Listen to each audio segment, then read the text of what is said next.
Good morning, everyone. Let's start the class with some prayers. Om Guru Brahma, Guru Vishnu, Guru Devo Maheshwara, Guru Sakshat Parbrahma, Tasmai Shri Guruve Namaha. Om Bhurbhuvah Swaha, Tatsavitra Vareneyam, Bhargo Devasya Dhimahi, Dhiyo Yo Nah Prachodayat. Asto Ma Satgamya, Tamso Ma Jyotirgamya, Mrityurma Amritam Gamya. Om Sena Bhavatu Sena Bhunaktu Saviryam Karvavahi Tejasvi Navadhitamastu Ma Vidveshavahi. Om Shanti Shanti Shanti Om. In the second chapter of Patanjali's Yoga Sutras, and that scripture is called Yoga Darshan. It has 4 chapters. So in the second chapter, we find a sutra that speaks of cultivating the opposite. And this sutra is sutra number 32. And I'm sure some of you are familiar with this. Vitarka Badhne Pratipaksh Bhavna. So when disturbed by negative thoughts, opposite ones, the positive should be thought of. That is Pratipaksh Bhavna. This is what Rishi Patanjali is suggesting to us. So the Sanskrit term is Pratipaksh Bhavna, opposite thought. So whenever vikalpa or adverse notion is crowding our mind, Rishi Patanjali is telling us we must endeavor to conjure up the opposite. Only control we have is on our mind. Thoughts are in our mind. So instead of thinking harmful thoughts, we ought to cultivate thoughts which are full of love, kindness, compassion, etc. Positive thoughts. So the idea of cultivating the opposite is in fact a very fundamental principle of a yogic life. It can be seen in operation in all 8 limbs of Patanjali's 8-fold path, which is called Ashtang Yoga. If you are not familiar with this, as a yoga student, please open up the book. Any yoga book, you will find these 8 steps, Ashtang Yoga. Okay. First of all, yoga turns conventional life upside down.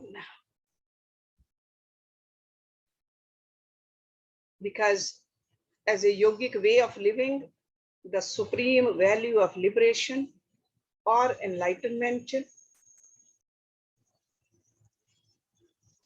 which is opposite of the ordinary values which are revolving around money, food, sex, and power. So the ordinary goal of life versus yogi's goal of life, exactly opposite. Liberation or moksha is in fact freedom from the compulsion of all lesser pursuits.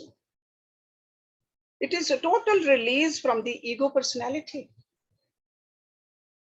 And once we truly accept liberation as our guiding ideal, all our other ideals, values, or goals, they look very pale, relatively. The desire for liberation, which is called mumukshutvam, melts down all other worldly desires.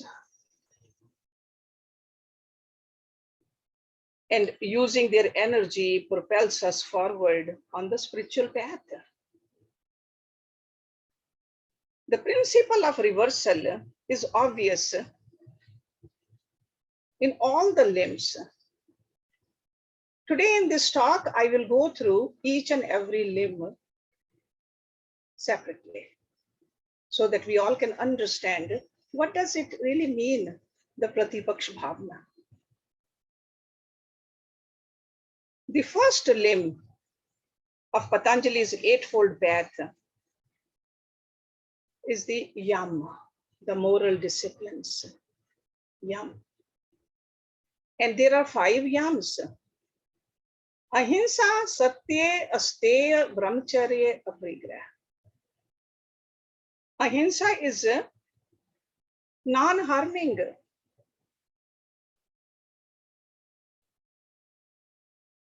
Satya is truthfulness. Asteya is non-stealing.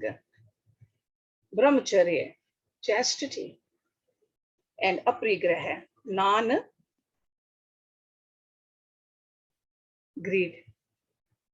like a greedlessness life. Aparigraha. Literal meaning of aparigraha is non-grasping. So all these 5 yams, they need to be followed at the physical level, at the verbal level, and at the mental level. So purpose of these moral disciplines is to harmonize and economize our interpersonal behavior. Ordinarily, our social relationships are not particularly well organized. And often we are the source of frustration, discord, and even emotional pain. If you are not committed to uproot our false sense of ego, which is called ahankara, our interacting with others tend to be governed by self-interest. What will I get out of it? How can I be benefited? And that makes our relationships quite complicated. So yoga practitioners, however, hold high ideals of relation, are eager to simplify their lives, especially social relationships. That's why it really starts from the very first limb is Yama, and the Yam's got to do with others, my relationship with others. So this becomes possible by cultivating the 5 primary moral disciplines, Yama. So they have to do like an interaction between me and the society, or interaction between me and the other person. So let's look at ahimsa, the very first yam. Instead of harming others in action, speech, and thought, sometimes it could be deliberately, or sometimes it could be simply unconscious behavior. But those who practice yoga, those who call themselves sadhak, they try to live life for others. Instead of hurting others, they go out of their way to help others. They choose the endeavor to benefit others. So that means this ahimsa is out. So there's a hinsa part. See, ahimsa and ahimsa. Ahimsa means no harm. Hinsa means harm. If a self-interest is there, then a person will live a life as a hinsak. Right? He's not even caring for others' feelings or others' benefit. But as a yogi, we got to look at that to always keep in mind benefit of others. And the second one, satya. Instead of just telling a lie or pretending to be something different than what they are, distortions, deceptions, they aspire to live a truthful life. truthfulness and integrity in all matters, even if this should prove disadvantageous to them. And asteya, non-stealing, that is like a moral discipline. That's also a reversal of today's popular conventional pattern of our overconsumption, which directly or indirectly affect the least privileged segments of our society. And the fourth one, when we look at brahmacharya, it really runs counter to modern epidemic preoccupation with sensuality. And aparigraha, greedlessness, which is closely related to the virtue of non-stealing, it really goes against today's philosophy, which says more is better. So aparigraha is the opposite of that. So you can see all of them: ahimsa, satya, asteya, brahmacharya, aparigraha. They are all opposite of a bhogic life, and this is a yogic life. Let's look at the second limb of the eightfold path of Ashtang Yoga. So these are the 5 disciplines of self-restraint, which are called niyama. Shauch, santosh, tap, swadhyaya, ishwar pranidhan. Shauch is purity. And again, remember at all 3 levels of our personality. Purity, santosh is contentment, tap is austerity, swadhyaya, self-study, and ishwar pranidhan, dedication to the higher principle, the absolute truth, which is called God, Ishwar, God. So based on the principle of reversal, all of them. Shauch, even if we observe physical hygiene, often we see our mental and verbal behavior is impure. Automatically, we just utter wrong words, foul language. So as a yogi or yoga practitioner, if negative thoughts come into our mind, just reverse it to the positive. Do not use the foul language, even if it's very popular to use it in the modern world. So shauch. Santosh, most people are not content with what they have in life. In fact, people often say, if we are content, we won't progress. Always striving for a better position in life, competing against others. And when we are competing against others, we don't even mind hurting them. So the deliberate practice of contentment reverses the common habit pattern. Santosh. Tapa, the third one. Few have any notion of austerity which requires great self-control. What do we normally want? We want only our comfort. Constantly we are waiting for our vacation or weekend or retirement. Comfort. Comfort. But a yogi's life is a life of tapa. Swadhyaya, the fourth one, we don't study ourselves. See, swadhyaya. Sure, it also means studying the scriptures, but ultimately we have to study ourselves. We have to reflect on those principles which we study in the scriptures. Are we following those or not? That is swadhyaya. We don't like to study ourselves. Instead, what do? Constantly judging others. So a yoga practitioner does not judge others. So that's like a reversing it. And the fifth niyam is Ishwar Pranidhan. The God, most of us think about God or thank God or ask God when we need something. But in a seeker's life, a seeker who's looking for moksha, the God has a primary place in life. Because that is the ultimate concern in a yogi's life. No finite substitute. Finite substitute is what?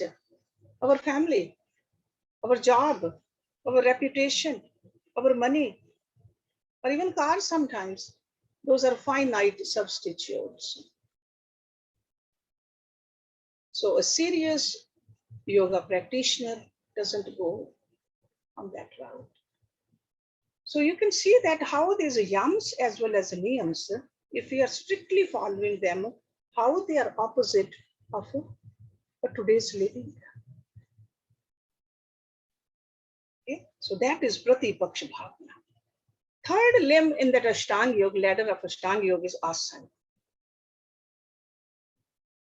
It reverses our ordinary tendency to extend our energies through our limbs. And asana says, conserve that energy. Because normally we like to grasp things, we like to fidget with our hands, we got to do things with our legs, go somewhere, but asana really means have a full control over your limbs.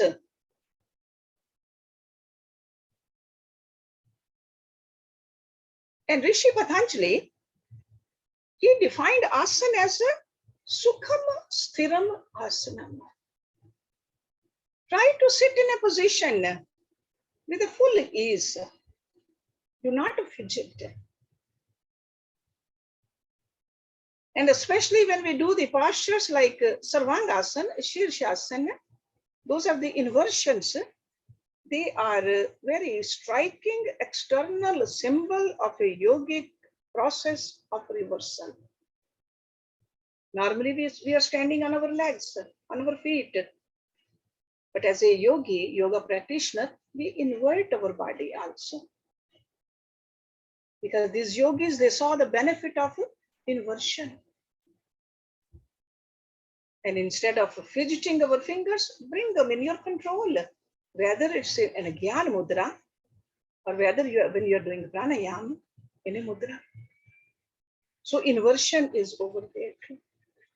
And the fourth limb in the breath control, pranayama,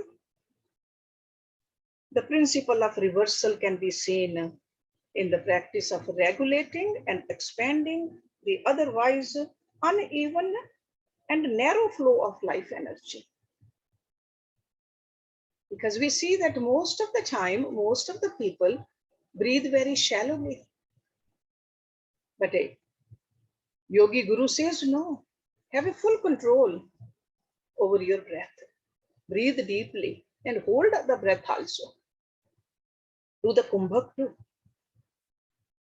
So by regulating the breath, even the external aspect, we are able to harmonize our mind. It's a very key part of a yogi's practice. And the fifth step on that ladder is pratyahara, sensory inhibition, controlling of your senses. And you can see that principle of reversal there. The senses, they just love to go outside. Eyes like to see outside. The beautiful scenes. Ears love to hear the music. Nose like to smell. And as a yogic life, we just turn all those senses inside. And that's why a famous analogy is tortoise. How if you throw a pebble towards the turtle, it just withdraws all the limbs inside. And that's how a yogic life is. Or the ancient yogis, they compared the senses to wild horses also. In order to make the horses obedient, we must rein them in, control them in. So our senses must be controlled so that the inner work of the yoga can be successful. Otherwise, if the energy is being dissipated through the senses outwardly, then there is no upward movement which we need to do. So sensory inhibition or sense withdrawal and control of the mind, they go hand in hand. And the sixth step on this ladder is dharma, concentration. Literally, meaning of dharna is holding, dharan karna, holding. So this practice is intended to hold the mind in place. Because after controlling the senses, after sitting in a posture comfortably, you are supposed to hold this mind, control this mind. Because normally our mental process is what? The thoughts are just fleeting here and there. Uncontrollably, they are fleeting. So ordinarily, our mind pulled by the senses is very busy. So if the senses are not controlled, mind can never be controlled. Because it just wants to gather the information from outside. So its movement is naturally centrifugal, as they say. So Rishi Patanjali says, he uses the term Vyuthana Chitta. Later on in the Yoga Darshan, Vyuthana Chitta, mind of emergence, so which is powered by the sanskaras. It's gathering both positive and negative experiences. So in yoga, the tendency of being scattered it should be overcome by cultivating this habit of dharma. Gradually, we need to empty our mind. If the mind is too full of the thoughts, it cannot be controlled. It has to be emptied. So this clearly represents a strong reversal of our habit pattern. So I hope you can see that how in each limb there is a reversal of what a common way of living is. Okay. So normally we say, no, turn the TV on, have the radio on, talk to people. With that, we are keep on filling our mind. This mind cannot be held at one place then, if it has too much in there. So concentration. For concentration, we need one pointed mind. Then the seventh limb on this Ashtang Yoga ladder is Dhyana, which we often talk about. It's translated as meditation. Very, very popular word these days. So it's a single flow of thought relating to the same object of meditation. So you held your mind at one place, and now you are making sure that where it's being held is divine also. And it just goes only there, nowhere else. So concentration helps us hold our selected object in place. Through meditation, we become more familiar with that object. So first we hold that place. Some object, hold it there, hold it in your mind, then get to know that. So it's almost like going into your altar room. You have the object. It could be a statue of Lord Ganesh, Lord Ram, Lord Krishna, or even a light or flowers, whatever you have. So you are putting it over there, then you are concentrating on it, and then After a while, you get to know that. You're developing a little relationship with that divine object. That is meditation. Before we reach samadhi or the ecstasy, this dhyan is very important. An average person's life is, even if there is something important, it is not divine. So this is the opposite. So for a yogic life, divine object. And then getting to know that divinity, and then ultimately this eighth one is samadhi. That is like a merging with it. We like to merge with the world. A yogi likes to merge with the God, the divinity. So meditation reverses the typical tendency of our mind to quickly lose interest in things. As average mind, very easily need to buy this, go there, do that. We lose our attention. Constantly, average mind is hunting for new information, worldly information. But meditation opens up the inner aspect of our selected divine object. We want to know that. So the difference between concentration and meditation, dharana and dhyana, is similar to the difference between looking at a two-dimensional picture and a three-dimensional laser projection.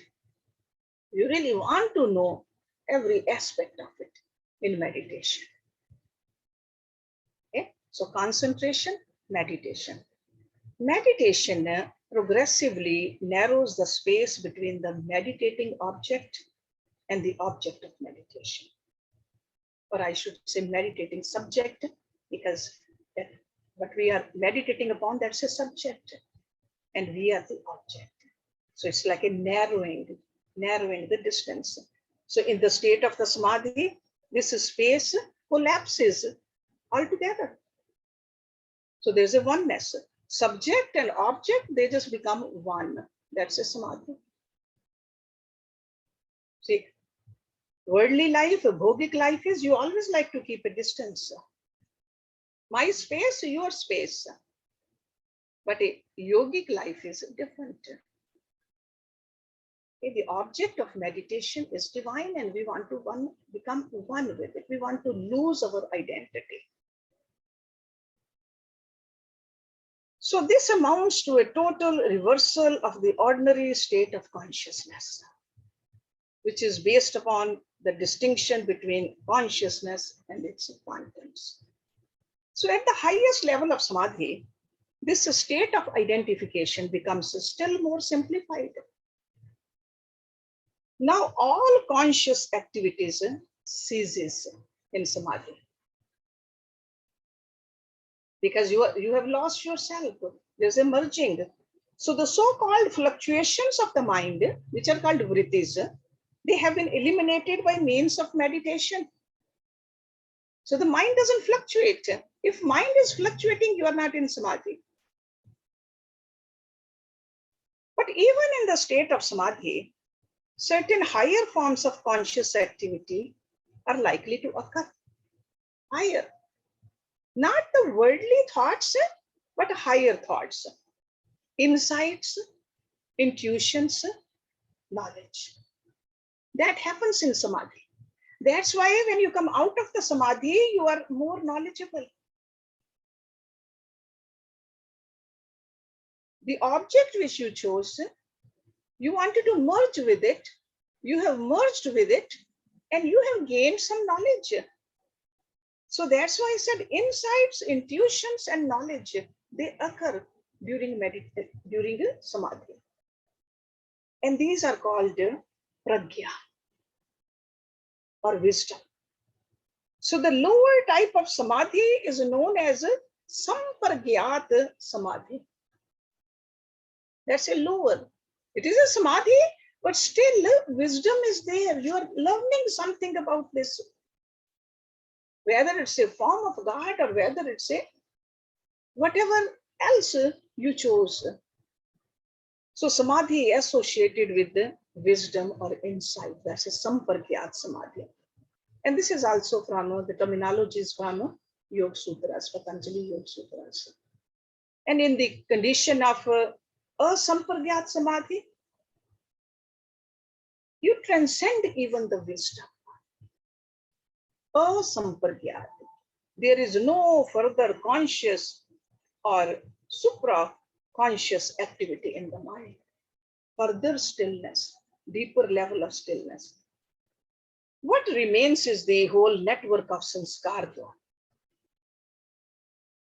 Because sanskaras are so deep, just one time going into the samadhi is not going to erase all the sanskars. There could be some new mental activity. So that's why practice and more practice is needed. That's why yogis, they just hours and hours of meditation. They start out with the concentration, go into meditation, and with the divine help, they reach the samadhi. So in other words, the unconscious part of mind is still intact. It's not like one time you go into samadhi and your journey is over. It's not like that. So, but as the yogi practices the asampargyat samadhi, the unconscious is gradually emptied as well. It's like a more and more pouring of the divinity, the purity. It's just like all the crud flows out, all the sanskaras, they melt out. So this ecstatic state produces a very strong mental tendency that runs counter to all other remaining mental tendencies. And that's why I mentioned the Pratipaksh Bhavna. You can see that, how it is opposite of what we have learned in this world. And in due course, after that practice of the deep samadhi, the unconscious, which harbors all the karmic seeds, the sanskars, is transcended as well. This high level process is the peak of the entire yogic program of reversal.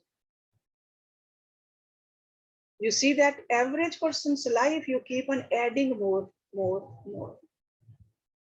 The life of a yogi is, I want to clean. And this cleansing started with the first two steps, Yama and the niyams. So if we have not done a reversal at that level, we cannot expect a reversal at this higher level. With the transcendence of unconscious, the yogi is liberated from the last shred of the illusion of being a limited body and the mind. So it's like a non-identification with this body, non-identification with the mind, even while living in this body and the mind. Non-identification. And upon attaining liberation, moksha or enlightenment, nothing further remains to be done. Nothing remains to be done. Most of the human beings, at the end of a human life, they feel that I haven't done anything. A lot of desires are still left. I had to do this. I did not live a fulfilled life. But a yogi is, when the end comes, nothing to be done. I am one with my Father. Nothing to be done. So you can see that how a yogic life is exactly opposite of ordinary life, or a bhogic life, I should say. The same message Lord Krishna gave in Bhagavad Gita. Same message. In chapter 2, Sankhya Yoga, verse number 69. You can look up after the class if you don't remember it. Ya nisha sarvabhutanam tasyam jagrati sanyami. Yasyam jagrati bhutani so nisha pashyata mune. Lord Krishna says a yogi, the person of self-restraint, sanyami. So that's why you are not a yogi unless you are following yam and the names. That is the sanyam. Unless you are not practicing pratyahar or concentration or meditation or learning to sit in an asana, sukham sthiram asana for a long time. That is a sanyam. So a yogi, the person of self-restraint, remains wakeful when it is night. For all others. So for other people, it's a night. He is wakeful. That means the ordinary people, they are asleep towards this ultimate goal of life, which is moksha, liberation. But he is fully awake of that.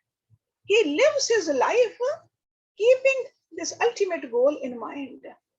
This is what it means. A yogi, the person of self-restraint, remains wakeful when it is night for all others. It is night for the yogi who sees when all others are wakeful. When others are wakeful, majority of us are wakeful towards the sensuality of this life. Yogi stays asleep towards that. Asleep towards that. So you can see that how yogi's life is a reversal of ordinary person's life. So you got to think about it. Sure, moksha is the ultimate goal, but we have to start from somewhere though. We cannot say that moksha is too hard or all of this is too hard. Start the first step. That's why the first 2 steps on this ladder is for us. Is my life predominantly where I'm harming others? Or am I helping others? Am I useful to the society? Or am I a burden on this society? Do I just tell a lie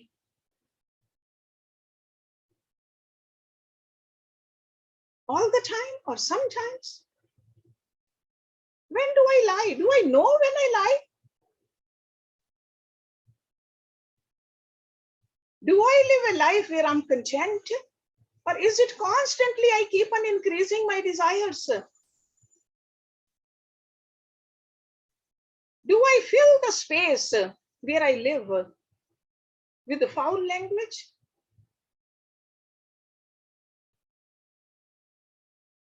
Or is the space where I live is filled with mantras?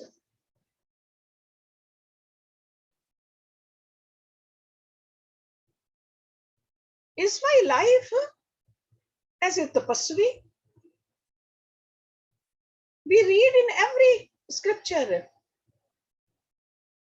whether we look at Uma's life, Parvati's life, or even Lord Ram, his life. And I remember my own Gurudev's life, but Tapasvi's life. He could have gotten any kind of a luxury in life, but he remained a tapasvi. So are we living a life? So moksha is sure, that is the ultimate goal. But where we are right now,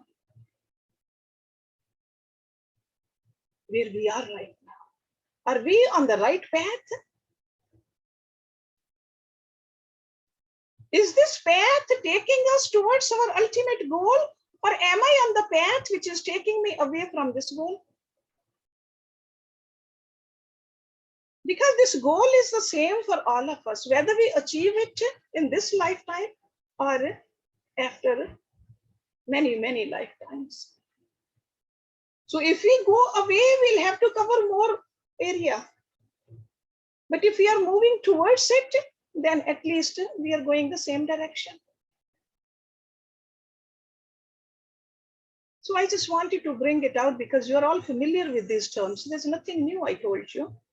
But remember, first of all the rishis, they say the same thing. According to the student, according to the time, sometimes the vocabulary is different, examples are different, but they are saying the same thing. Goal is the same. Goal is the same whether it's a Satyuga or a Kali Yuga. Goal doesn't change. Goal is the same whether we are in a female body or a male body or any other body. Goal is the same. And effort we need to put in. Nobody else can put the effort for us. So we should not look at it that others are doing it, we should do that too. Majority of the people are living a non-yogic life. Non-yogic life. So we don't need to follow the crowd. We got to look at it, whatever yogi gurus are telling us, what Lord Krishna is telling us. If you don't listen to Lord Krishna, if you don't listen to Lord Ram, if you don't listen to Rishi Patanjali, whom else we're going to listen?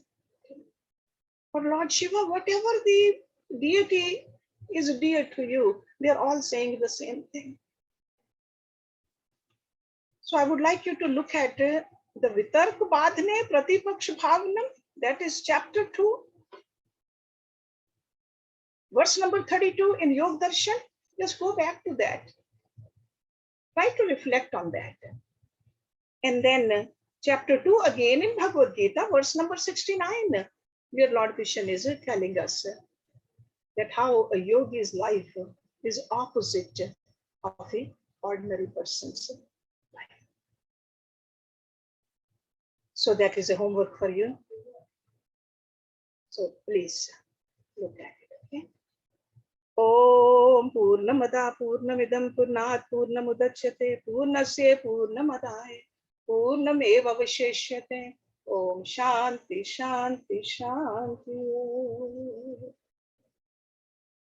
Thank you very much.